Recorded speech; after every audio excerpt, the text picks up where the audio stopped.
Hey everybody, Ben here from the Bonehead podcast, and welcome to Star Player Spotlight. So, we are looking at all of the stars available for the Blood Bowl 2020 game, whether they're in the core rulebook or as our friend here in the new Spike 11 book, where there's 3 new star players available for several teams.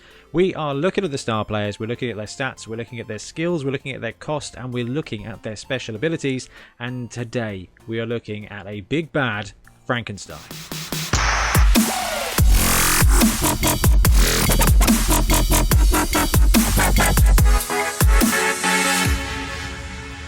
So Frankenstein can play for an absolute ton of teams. So Sylvanian Spotlight gets you Necromantic and Undead from the rulebook.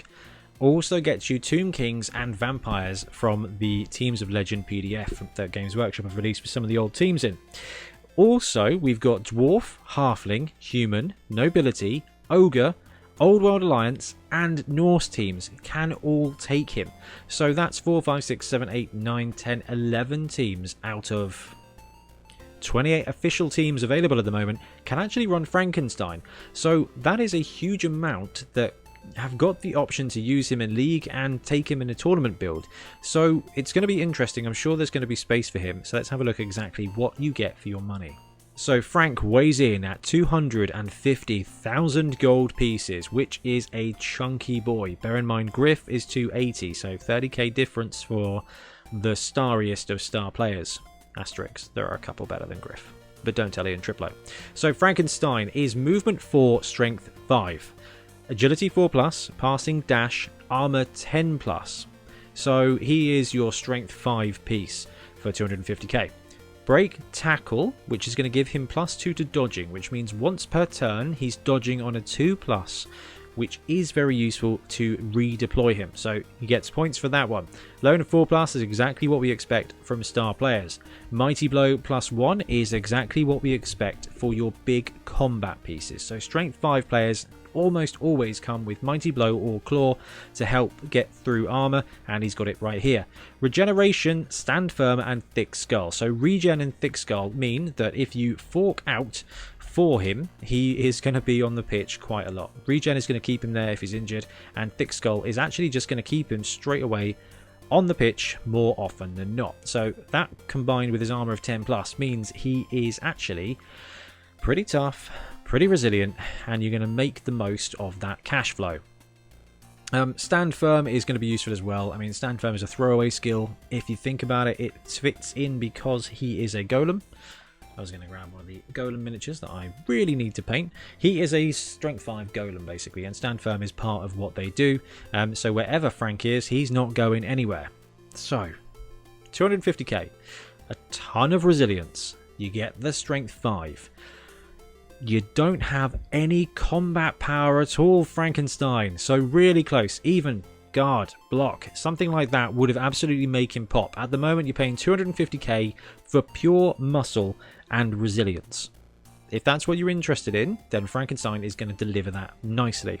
Like we said earlier, Old World Classic and Sylvanian Spotlight mean that a ton of teams are going to be eligible to take Frankenstein. So if you're down, if you need that strength 5 bruiser, you can take Frankenstein. His special rule is quite tempting. Brutal block. Once per game, when Frank makes an injury roll against an opponent as a result of a block action, he may choose to add a further +1 modifier to the injury roll. This modifier may be applied after the roll has been made.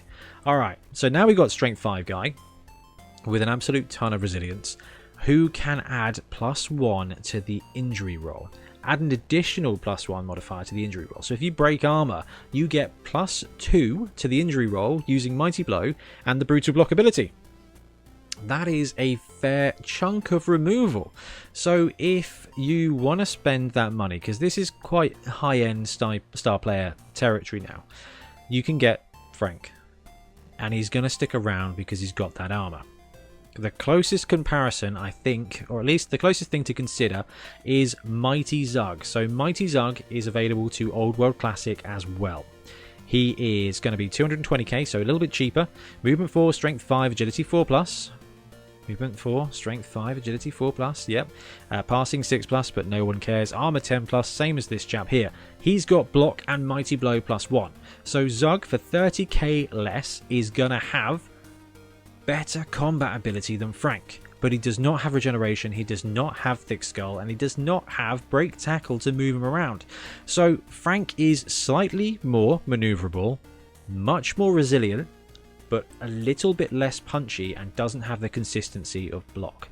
So although it seems like Zug is a better choice money-wise, for that 30k, you do get stuff. Break tackle is going to be really key to be able to move Frank to where you need him. Brutal block is going to do something useful, hopefully once per game. Regeneration and thick skull are going to keep him in the fight. It's going to be down to you to choose if you're an Old World Classic team, but Sylvanian Spotlight doesn't get Zug, so Frank is going to be your bruiser. Let's have a look at some miniatures if you want to run Frank on the pitch. Straight away, we've got the Punga miniature. So this is from their most recent Kickstarter, which should be shipping January, February time.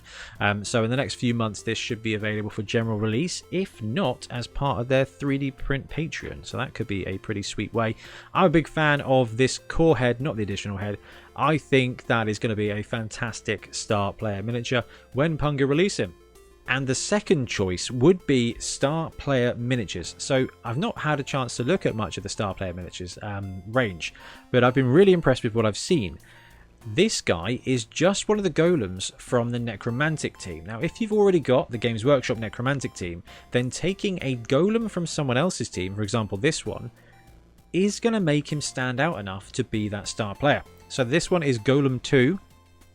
€8.95 including tax, so £9, you know, chuck on some postage there. You've got a star player for half the price of any of the Games Workshop star players. That said, I am very much hoping that Games Workshop start releasing these star players. We've seen a kind of teaser that Scroll is on its way, and I wouldn't be surprised if we didn't get some of these miniatures going into next year. I hope so, because plastic stars have been really good. Varag and Griff, absolutely top. So come on, Games Workshop, let's see what you've got. So to wrap up with Frankenstein, it's a really tough one. Him being 250k, so 30k more than Zug, is kind of tricky. I like that it gives you a choice. There's a couple of strength 5 players out there. He is a very reasonable value, and he is going to outlast them. The Old World Classic teams get access to an absolute ton of really useful star players. So Carla's at 210 and Zog is at 220. So I can't necessarily see a human team taking Frank over one of those two. But having break tackle is going to mean that he is really useful and not just an ogre on the line. So there will definitely be times where Frankenstein is the right thing to take. And quite frankly, if you've got 30k extra, you can't really get anything inducement wise for 30k. If you've got the choice and you want to run Zug, you could upgrade him to Frankenstein to get that break tackle on the go. You don't have block, but you should be making 2 or 3 die blocks most of the time to kind of compensate. It's a risk, it's your choice, it's your team, it's your franchise. And you will get whichever star you fancy if you can fit 250k into your build.